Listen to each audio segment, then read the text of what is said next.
Hello everyone, welcome to your channel Get Maths. Today we will solve NCERT exercise 10.3 question number 3. So let us see. In this question it is given that if two circles intersect at 2 points, prove that their centers lie on the perpendicular bisector of the common chord. तो यहाँ दिया हुआ है कि दो circle intersect करता है 2 point पर, तो दोनों का सेंटर जो है उसको मिलाने वाला लाइन सेगमेंट दोनों का कॉमन कॉर्ड का परपेंडिकुलर बाइसेक्टर होगा। तो इसे समझने के लिए सबसे पहले हम एक सर्कल ड्रॉ कर लेते हैं। Suppose that this is a circle with centre O and radius R, and again this is a circle with centre O and radius R dash.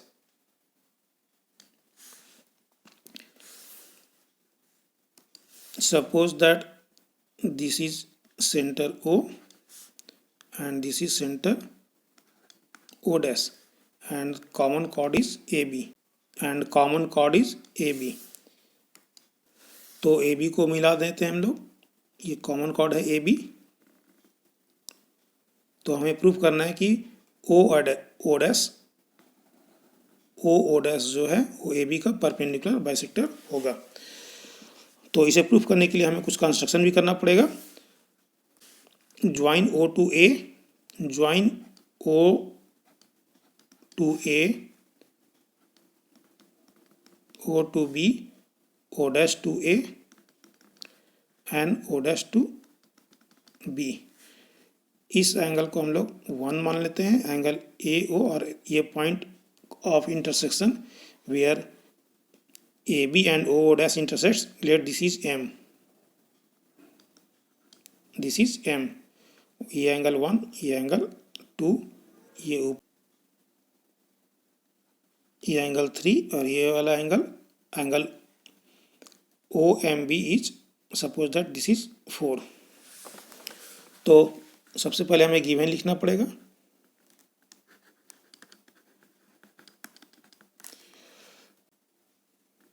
Two circle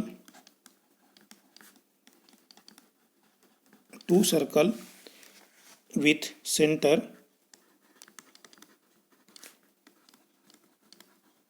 center O and O dash intersects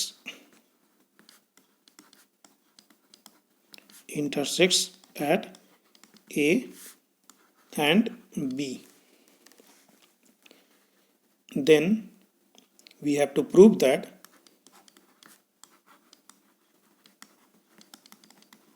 centre को मिलाने वाली line segment कौन है? O dash.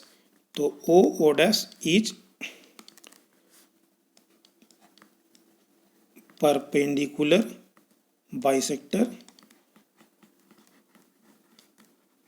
Of common chord क्या है? AB।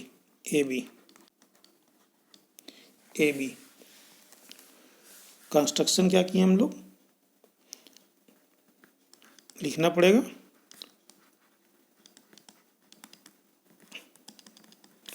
Join OA, OB,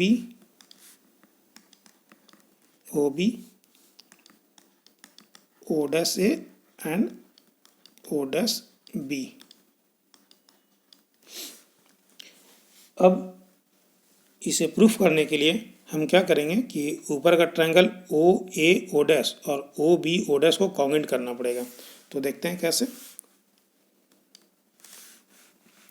in triangle OA O dash and OB O dash हम क्या देखते हैं कि OA O डैश में OA और OB इक्वल है क्योंकि रेडियस है फर्स्ट सर्कल का, और similarly O dash A equal to O dash B क्योंकि ये भी रेडियस है सेकंड सर्कल का, और O डैश कॉमन है। तो S से क्या हो गया? ट्रायंगल कॉन्ग्रुएंट हो जाएगा। Therefore we can write 1 equal to 2 by CPCT।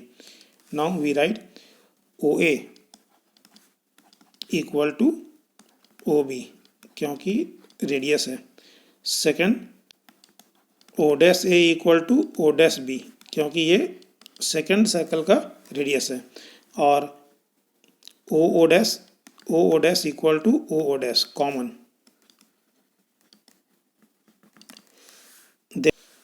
Therefore, we can say that triangle OAO dash is congruent to triangle OBO dash by side congruency condition.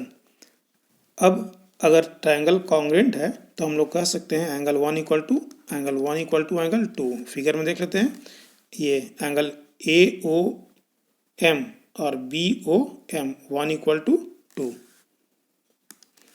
By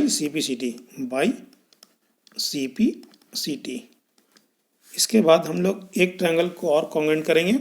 देख लेते हैं कौन सा ट्रायंगल है, AMO, ये cursor दिख रहा है, AMO और BMO को कॉन्ग्रेंट कर लेते हैं। Again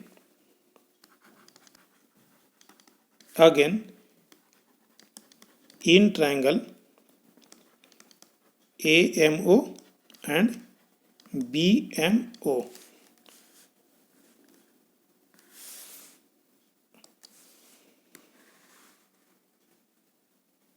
triangle AMO and BMO, तो हम लोग फिगर देख लेते हैं, इसमें कौन सा कॉन्ग्रेंट होगा, कौन सा इक्वल पार्ट्स होगा। OA इक्वल टू OB, क्योंकि रेडियस है, एंगल 1 इक्वल टू 2 प्रूव्ड है, अभी हम लोग प्रूव किए थे 1 इक्वल टू 2, और OM equal to OM common, तो इसे लिख लेते हैं हम लोग। AMO एंड BMO में क्या है, OA इक्वल टू OB, क्योंकि रेडियस है। एक बार फिर देख लेते हैं, OA equal to OB radius है, and 1 equal to 2 angle 1 equal to angle 2, and last OM equal to OM common. OM equal to OM क्योंकि कॉमन है, और 1 इक्वल टू प्रूव्ड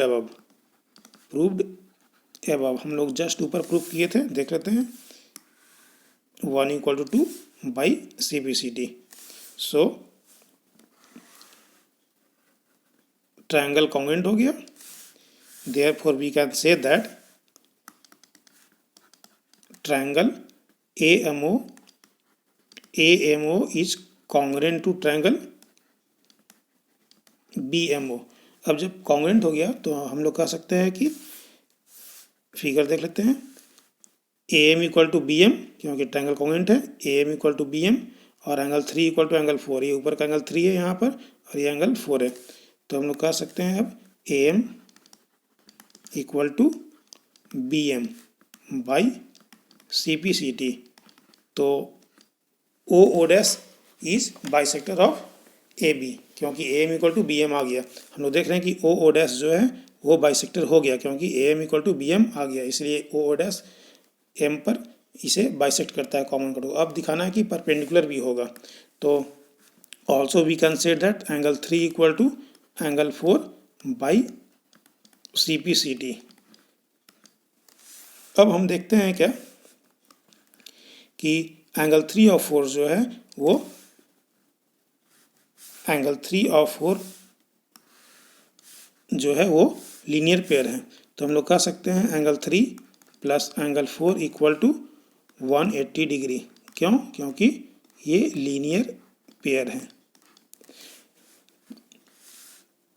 देख लीजिए, एंगल 3 और 4 ये लीनियर पेयर है, क्योंकि AB स्ट्रेट लाइन है और OM इस पर इस तरह से आ रहा है, ठीक है। तो 3 plus 4 equal to 180 degree by linear pair, और we can say that angle 3 plus replace 4 by angle 3, क्योंकि 3 और 4 इक्वल है, तो हम लोग 4 को 3 में चेंज कर सकते हैं, तो angle 3 equal to 180 degree, therefore 2 angle 3 equal to 180 degree, implying that angle 3 equal to 90 degree. तब हम देखते हैं क्या कि OM इज परपेंडिकुलर, क्योंकि 3 90 डिग्री है तो 4 भी 90 डिग्री हो गया, तो 3 अगर 90 डिग्री है तो OM परपेंडिकुलर है AB पर, और AM इक्वल टू BM हम लोग पहले ही प्रूफ कर चुके थे, तो ये बाइसेक्ट भी है और परपेंडिकुलर भी है, तो OO dash is perpendicular bisector of common chord AB। अब ये हम लोग लिख सकते हैं, therefore O dash is perpendicular bisector of common chord AB। तो ये हमें प्रूफ करना था, सेक्टर है। तो आज के लिए बस इतना ही। Thanks for watching, have a nice day.